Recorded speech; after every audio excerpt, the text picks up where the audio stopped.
So in the case of elephants and snakes' bodies, the in-breaths and out-breaths regarded as particles slowly fill the long extent, in other words, their persons, and slowly go out again. That is why they are called long. They rapidly fill a short extent, in other words, the person of a dog, a hare, etc., and rapidly go out again. That is why they are called short. Single quote. Section 166. And in the case of human beings, some breathe in and breathe out long, by extent of time, as elephants, snakes, etc. do, while others breathe in and breathe out short in that way as dogs, hares, etc. do. Of these, therefore, the breaths that travel over a long extent in entering in and going out are to be understood as long in time, and the breaths that travel over a little extent in entering in and going out as short in time. Section 167. Now, this bhikkhu knows, I breathe in, I breathe out, long, while breathing in and breathing out long in 9 ways. And the development of the foundation of mindfulness consisting in contemplation of the body should be understood to be perfected in one aspect in him who knows thus, according as it is said in the Paþisambhida. Section 168. How, breathing in long, does he know? I breathe in long, breathing out long, does he know? I breathe out long. He breathes in a long in-breath reckoned as an extent. He breathes out a long out-breath reckoned as an extent. He breathes in and breathes out long in-breaths and out-breath reckoned as an extent. As he breathes in and breathes out long in-breaths and out-breath reckoned as an extent, zeal arises. Through zeal he breathes in a long in-breath more subtle than before reckoned as an extent. Through zeal he breathes out a long out-breath more subtle than before reckoned as an extent. Through zeal he breathes in and breathes out long in-breaths and out-breaths more subtle than before reckoned as an extent. As through zeal, he breathes in and breathes out long in-breaths and out-breaths more subtle than before reckoned as an extent, gladness arises. Through gladness he breathes in a long in-breath more subtle than before reckoned as an extent. Through gladness he breathes out a long out-breath more subtle than before reckoned as an extent. Through gladness he breathes in and breathes out long in-breaths and out-breaths more subtle than before reckoned as an extent.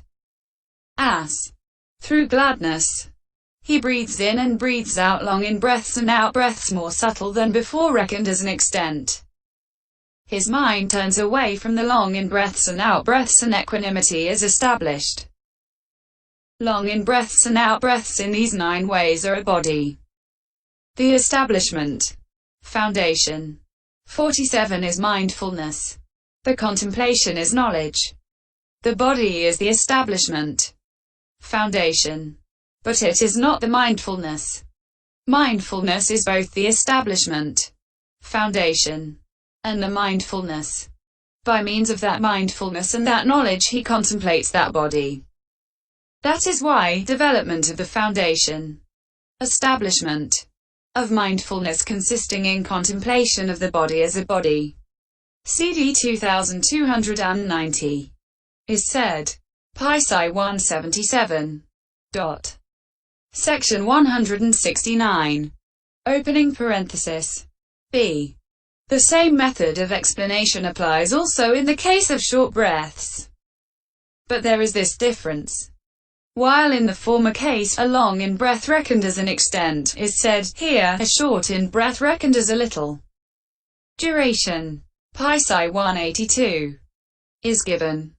So it must be construed as short as far as the phrase, that is why, development of the foundation, establishment, of mindfulness consisting in contemplation of the body as a body, is said. Pi 183. Section 170. So it should be understood that it is when this bhikkhu knows in-breaths and out-breaths in these 9 ways as a long extent, and as a little duration, that, breathing in long, he knows, I breathe in long. Breathing out short, he knows, I breathe out short, is said of him. And when he knows thus, the long kind and the short as well, the in-breath and the out-breath too, such then are the 4 kinds that happen at the bhikkhu's nose tip here. Single quote. Section 171. Opening parenthesis. C. He trains thus. I shall breathe in, I shall breathe out, experiencing the whole body. He trains thus. I shall breathe in, making known, making plain, the beginning, middle and end of the entire in-breath body. I shall breathe out, making known, making plain, the beginning, middle and end of the entire out-breath body. Thus he trains, making them known, making them plain. In this way he both breathes in and breathes out with consciousness associated with knowledge. That is why it is said, he trains thus. I shall breathe in, shall breathe out. Section 172. To one bhikkhu, the beginning of the in-breath body or the out-breath body, distributed in particles, that is to say, regarded as successive arisings. See note 45. Is plain, but not the middle or the end. He is only able to discern the beginning and has difficulty with the middle and the end. To another the middle is plain, not the beginning or the end. He is only able to discern the middle and has difficulty with the beginning and the end. To another the end is plain, not the beginning or the middle. He is only able to discern the end for and has difficulty with the beginning and the middle. To yet another all stages are plain. He is able to discern them all and has no difficulty with any of them. Pointing out that one should be like the last mentioned bhikkhu, he said, he trains thus. I shall breathe in, shall breathe out, experiencing the whole body. Single quote, single quote. Section 173. Herein, he trains. He strives, he endeavors in this way. Or else the restraint herein one such as this is training in the higher virtue. His consciousness is training in the higher consciousness, and his understanding is training in the higher understanding. See Paþisambhida 184. So he trains in, repeats, develops, repeatedly practices these three kinds of training, on that object by means of that mindfulness, by means of that attention. This is how the meaning should be regarded here. Section 174. Herein, in the first part of the system, Nos. I. 49, he should only breathe in and breathe out and not do anything else at all, and it is only afterwards that he should apply himself to the arousing of knowledge, and so on. Consequently the present tense is used here in the text, he knows. I breathe in. He knows. I breathe out. But the future tense in the passage beginning, I shall breathe in, experiencing the whole body, should be understood as used in order to show that the aspect of arousing knowledge, etc., has to be undertaken from then on. Section 175. Opening parenthesis. D. He trains thus. I shall breathe in, shall breathe out, tranquilizing the bodily formation. He trains thus. I shall breathe in, shall breathe out, tranquilizing, completely tranquilizing, stopping, stilling, the gross bodily formation. 50. Section 176.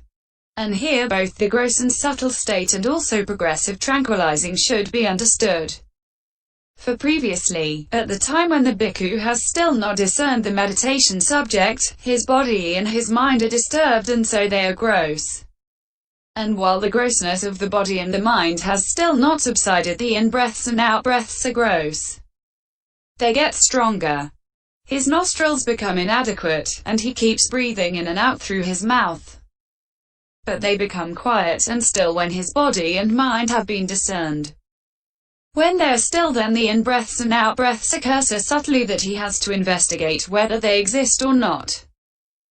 Section 177. Suppose a man stands still after running, or descending from a hill, or putting down a big load from his head, then his in-breaths and out-breaths are gross, his nostrils become inadequate, and he keeps on breathing in and out through his mouth. But when he has rid himself of his fatigue and has bathed and drunk 5 and put a wet cloth on his heart, and is lying in the cool shade, then his in-breaths and out-breaths eventually occur so subtly that he has to investigate whether they exist or not.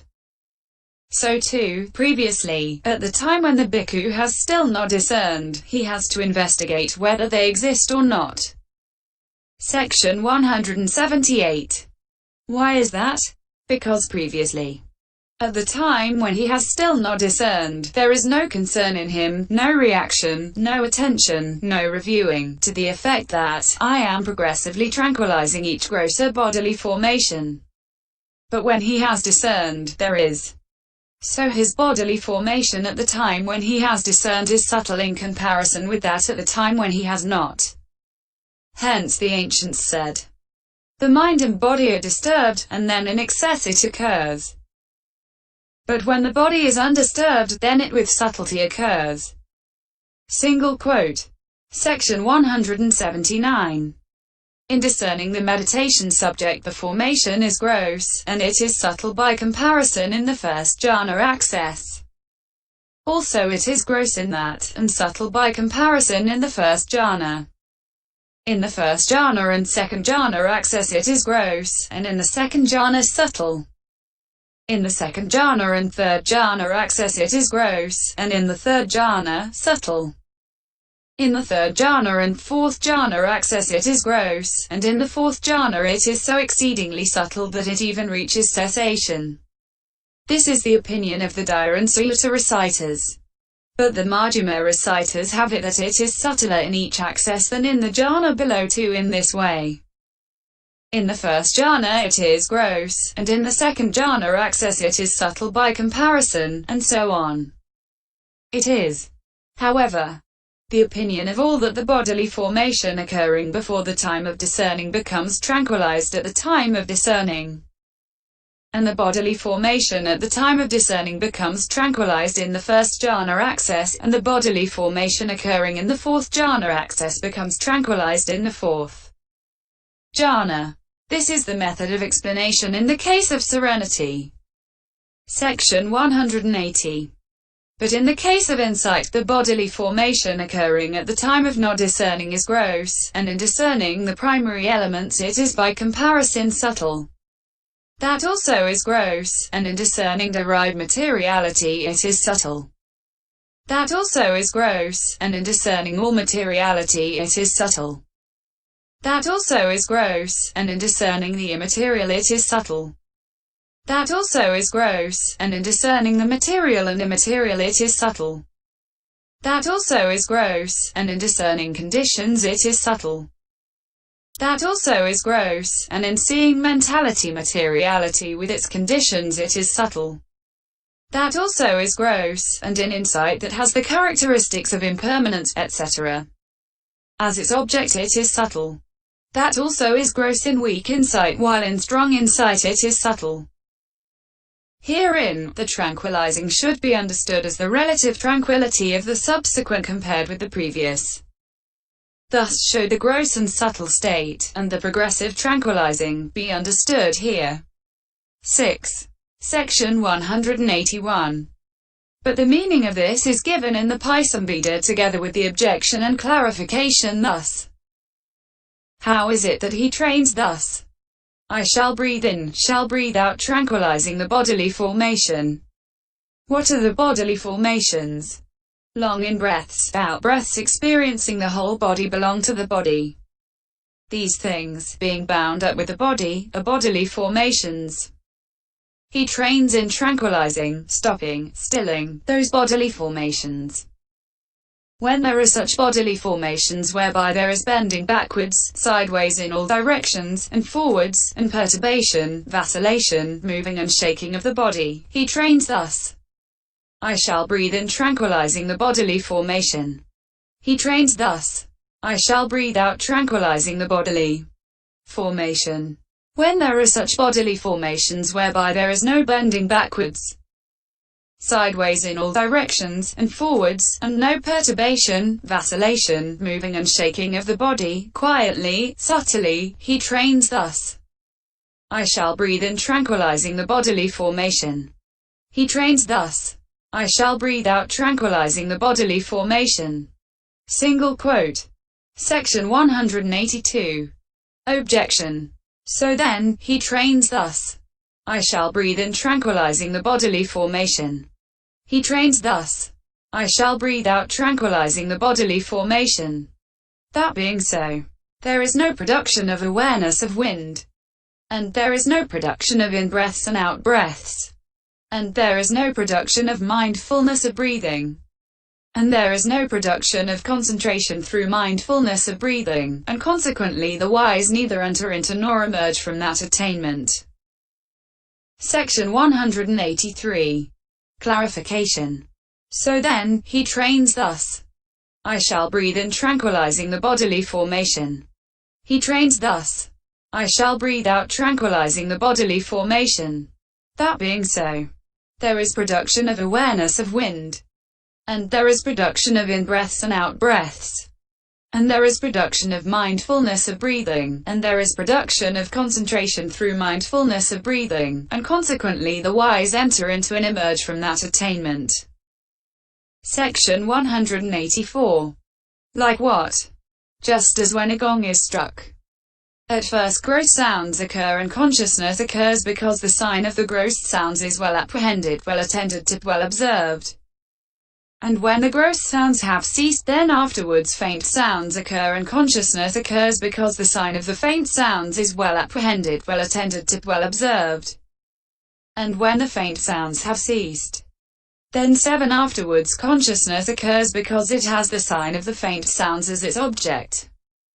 So too, at first gross in-breaths and out-breaths occur and consciousness does not become distracted because the sign of the gross in-breaths and out-breaths is well apprehended, well attended to, well observed.